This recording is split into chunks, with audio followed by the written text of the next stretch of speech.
Welcome to the Transform Podcast. My name is Andrew Farhat. I am the lead pastor of St. John's Church and School in Denver, Colorado, right across the street from Wash Park. And in this podcast, what we do is we consider what it looks like to follow Jesus. We consider what it looks like to be committed to a Christ-centered worldview and operate with that as our lifestyle. This podcast is for you if you are seeking what that might look like, or if you have already committed your life to Jesus Christ. Welcome to the Transform Podcast. My name is Andrew Farhat. I'm so excited that you are listening to our podcast, and our mission with this podcast is we want to spread renewed hope and life through Jesus Christ. We love Jesus, and we want people to know about the person and work of Jesus so that they can see, man, that he is awesome. Isn't he awesome, Daisy? Yes. Daisy is my guest today. I think views are higher when you are here. So I'm grateful that you're here today. So, thank you. I'm giving a little props to my wife. Thank you for being here. And then also, if you like what you're listening to today, I want to encourage you to subscribe and also to share it with somebody you think could be blessed by this podcast. Today's question is, what is original sin? So here we go. We're going to get a little bit doctrinal, theological. We believe that theology is very practical, and hopefully as we go through this topic, we're going to see why this is important. I think all of us have heard of original sin, whether you're a believer or not believer or spiritual or secular, like it's a phrase that's been out there, I think, for a long time. And so this is an opportunity for us to unpack it, and what does it mean for our lives? Why is it important to believe in? And so Daisy's going to facilitate today. So let's just start off. What is original sin? What does that mean?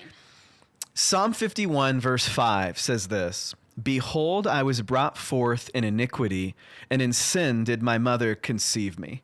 So this is from King David, who wrote this psalm way back when.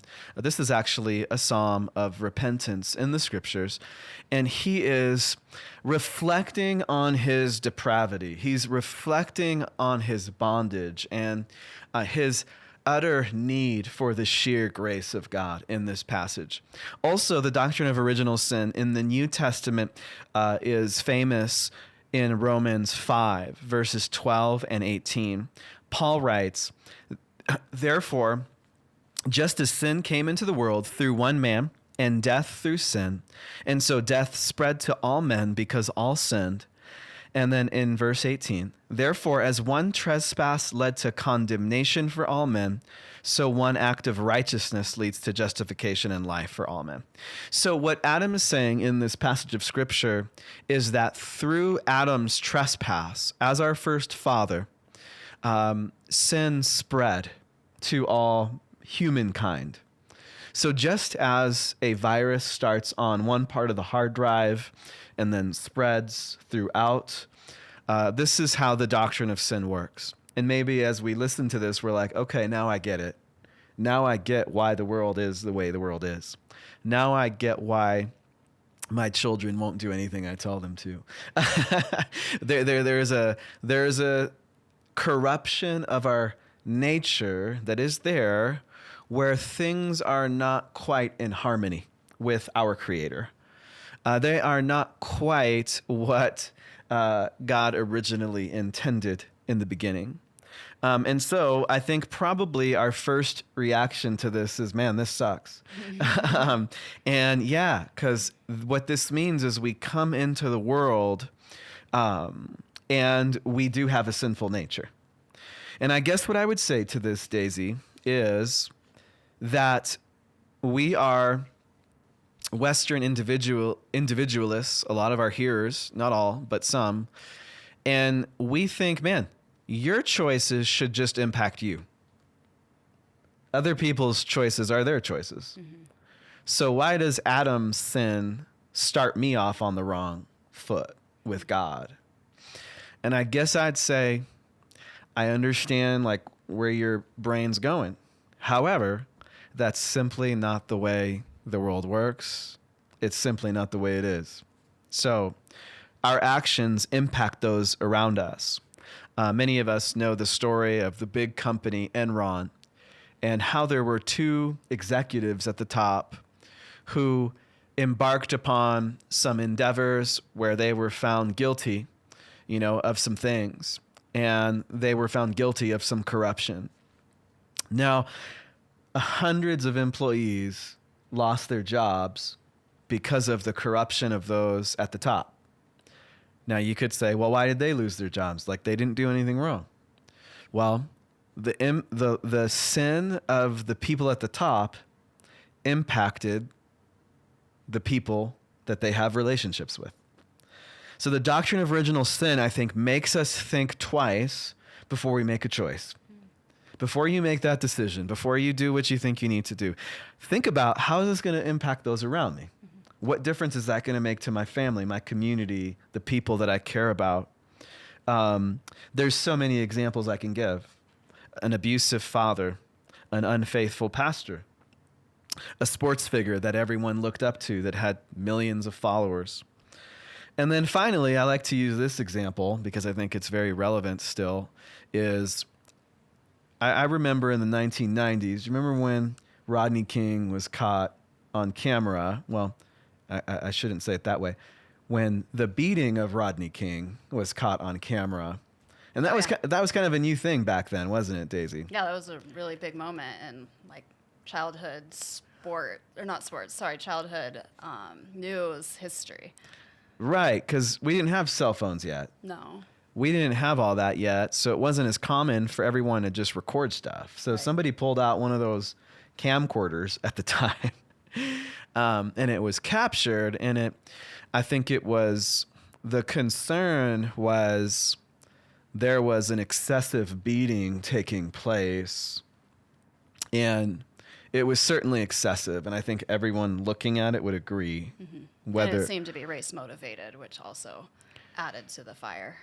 Well, I think when you reflect upon the history of our country and so forth, I think the black community was upset because, man, even when it's caught on camera, he initially was let off, the police officer that did most of the beating. Mm-hmm. So that's what caused the frustration. And so now you might say, well, why does that police officer's sin of an excessive beating that was caught on camera, why should that impact so many lives?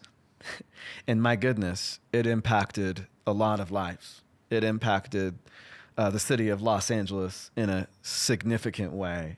And so the point is this: how will what I do today impact those around me? And that's what the doctrine of original sin is partly telling us. He's our first father. And man, he exercised poor leadership. Mm-hmm. And it's impacted everyone till this day. Mm-hmm. And so that would be my first answer, Daisy, to the question, what is original sin? And ultimately, it's an act. Every act of sin is not showing love to your neighbor, your children, your community. So that's really what it comes down to in the end. Absolutely. I think we think of sin as isolated. Mm-hmm. Like, it's my sin, it's my private life, it's, none of your business, right? But I think if we just kind of think about sin, definitely it does impact those around us. So if you are making idols out of things that you shouldn't, man, the people around you are going to know what you're obsessed with pretty quick. If you're dishonoring those who are in authority, man, that's going to impact people around you. If there's sexual sin, that tends to be one that causes a lot of damage to a community. It's very, very rare, I would say, that a sin doesn't affect more than just yourself. I mean, it's possible, but it's rare. Absolutely, 100%. And that's what Scripture's trying to help us with, is to get out of our individualistic mindset and bring us into a more biblical communal mindset. Mm-hmm. We are a community of human beings. Yes, absolutely. So why does it matter that we believe in original sin? So here's what I'd say. It's important that we believe in the doctrine of original sin because what we believe about this doctrine will also determine how more or less grace-centered our theology, our lifestyle, our preaching and teaching that we are drawn to will be. So, for example, churches that are too optimistic about human power will preach very man-centered, law-driven sermons and messages. And there's a theology. So the theology of sin, which maybe they don't believe in the doctrine of original sin, they're believing so much on human beings' power that it will lead to a whole sermon on how you're going to be prosperous in your life if you're obedient, or a whole sermon on basically how you can use your willpower to reach a point of perfect sanctification and perfect holiness in your life. And also, this was first denied. The doctrine of original sin was first denied by a pastor in the 5th century by the name of Pelagius. Pelagius did not believe we inherited sin from Adam. And so St. Augustine, the famous North African pastor and writer who has influenced John Calvin and Martin Luther, and they were all inspired by the Apostle Paul. Basically, St. Augustine taught the doctrine of original sin, but then he's also famous because he's called the Doctor of Grace. And so conversely, churches that are pessimistic about human power, like St. Augustine and like the Apostle Paul in Romans 7, verses 14 through 25, preach Christ-centered, grace-driven sermons and messages. And so, if you're looking for a great book that really recovers the power of the gospel, I'd highly recommend Gospel by J.D. Greer. I think he does a fabulous job. He's a great communicator and writer. And in the book, he has this awesome metaphor that stuck with me. I think I read it about 11 years ago, and it still impacts the way I think and pray. He says, grace is not just the diving board, but it's the pool that you should be swimming in. So he invites you not to just say, did you receive grace when you became a Christian? But rather, how are you saturating your life with the grace of God today? Yeah, that's powerful. It's a big way that we live every day in our lives. Yeah. So, like, how would we saturate our lives with the grace of God in the light of the doctrine of original sin? I think that there's an invitation to pray grace over your life daily, to remember the gospel, but then also to remember God's faithfulness in your life. And then all of a sudden, man, now God becomes the subject of a lot of the verbs in your life. Rather than you being the subject of a lot of the verbs, God is the subject. Now, this doesn't mean that there's no room for instruction and sanctification in the Christian life. There is a third use of the law in the Christian life, which means there's an instructive use, like we need instructions so that we know how to live our lives. But yet it is driven by our new identity as believers in Jesus Christ. And I would say this belief in this doctrine causes us to just be wholly dependent on Jesus for our salvation. It's not something that we can't save ourselves. We can't make ourselves perfect. We can't sanctify ourselves. It's all the work of Jesus in our lives. And I think you can't separate that belief from the belief of original sin. They just go together. Absolutely. Absolutely. So what is grace? That is a great question. And I'm going to share something that maybe is not the traditional definition. And it comes from Titus chapter 2, verses 11 and 13. And here's what Paul says. He says, "For the grace of God has appeared, bringing salvation for all people." Okay, so that's verse 11. But then look at verse 13. And it says, we're waiting for the appearing, there's that word again, of Jesus Christ. So the grace of God has appeared, and then we're waiting for an appearing of that grace of God. And he says that person who is the grace of God is Jesus. So what I would submit to you is grace is a person.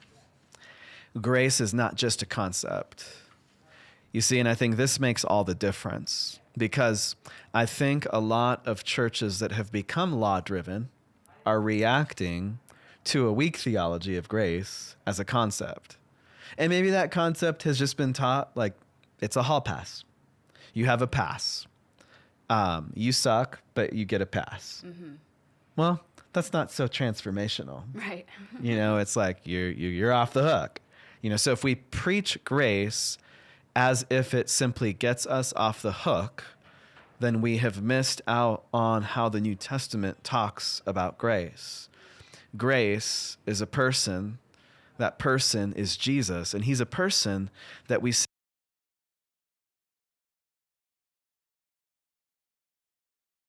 He's a person in the scriptures that we have an encounter with. So if you look at the Gospels, you'll see that there is a woman caught in adultery, or the man that was born blind, or there's the dead man, Lazarus. Man, they didn't meet a concept. They met a person, and his name is Jesus Christ. So what's the point? The doctrine of original sin teaches us that we are in need of this person. Mm-hmm. We are in need of this person in our lives, and his name is Jesus. Yeah, absolutely. So in the end, what leads to the change that we're looking for? Because we're saying, we can't change ourselves. It's a great question. And again, I would reiterate this. We all need an encounter with this person because he's the only way we can change. We have no power on our own strength to change. We need Jesus to really have significant, holy, and sanctifying change in our lives. And so I like to share the story of our son, Abraham. So Abraham plays a lot of video games, doesn't he? Yeah. So like if we just say, well, we're going to take this away, what do you think the impact of that would be? Well, he'd be angry. He'd be frustrated. He wouldn't understand why. Yeah, he'd be angry, he'd be frustrated. We'd probably hear about it until he moved out.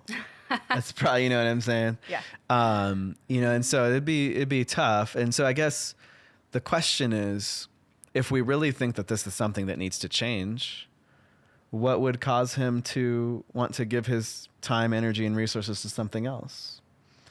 He would have to be captivated by something else. He'd have to have an encounter with something else. And see, like, if you're listening and you're a parent, I think sometimes we get tempted to just take everything away. Mm-hmm. But, we've tried that with some of our kids. Has it really changed their hearts? No. Of course not. It never did it? No. So it never did. And I think the reason is the law and rules don't change hearts. You can't have a relationship with 2 tablets of stone. You can't have a relationship with rules. Mm-hmm. You're going to have to be captivated by this man, Jesus Christ, and how awesome he is and how much he changes your life. When I look at our church and our mission and our ministry for 14 years together, Daisy, whether it's someone with an addiction or a divorce or a broken relationship, or whatever that they were going through at the time, or loneliness or isolation, there is one common denominator that has changed all of their lives, and it's an encounter with Jesus. Mm-hmm. Grace as a person in their lives. Yeah. You can tell when you meet someone and you're studying, like, let's say the Bible or with them, and just it overflows from their mouths and what they're saying, just that their lives have been changed and they're different than they used to be. And it's really special to see that. Absolutely. So, anything else you wanted to add to this today, Daisy? No, I think you covered it. All right. Well, it's always good to have you on the show. Thank you. And thanks for interviewing me on this question so I could share some theology and doctrine with our hearers. If you have a question you'd like to submit to the program, you can email hello@sjdenver.org. You're welcome to also download the St. John's Denver app go to your app store and plug in St. John's Denver. We would love to hear more from you. And thank you for listening, and we'll see you next time. Take care. Bye.